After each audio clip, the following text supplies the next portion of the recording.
Now, despite the events of Wednesday morning, President Moon Jae-in found time to meet with the President of Sri Lanka, who is in Korea for a state visit. In their discussions, they pledged to strengthen their country's bilateral relationship. Our Blue House correspondent Hwang Hojun brings us this report.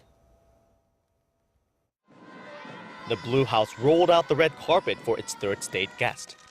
President Moon Jae-in welcomed his Sri Lankan counterpart to the presidential office Wednesday morning, where they reaffirmed 40 years of friendly ties between their two countries. President Moon commended President Maithripala Sirisena's pursuit of the unification of the Sri Lankan people after the country's civil war, and underscored that they both share a similar governmental philosophy and a vision of putting people first. And President Moon proposed close cooperation between Seoul and Colombo. 스리랑카는 식민 지배와 내전, 권위주의적 정치 등의 상처를 이겨내고 민주주의 발전 및 경제 개발을 추진하고 있어서 우리와 서로 경험을 공유하면서 인프라 구축과 개발 협력 등 분야에서 협력할 여지가 많다고 생각합니다. President Sirisena in return expressed his gratitude for the invitation and warm welcome. He pledged to fully support South Korea in the international arena and to fully carry out the UN Security Council's sanctions against North Korea. President Sirisena strongly condemned the regime's missile test on the morning of the summit.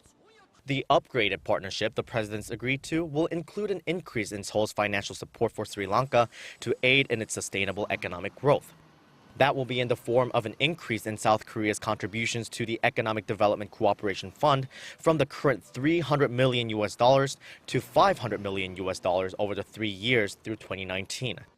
They also agreed to increase people-to-people and cultural exchanges as well as defense cooperation.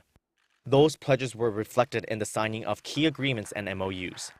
And in the evening, a state dinner in honor of the visiting president was hosted by President Moon and First Lady Kim Jong-suk.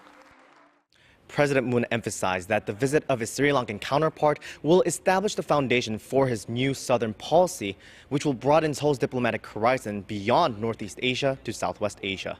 Hwang Hojun, Arirang News.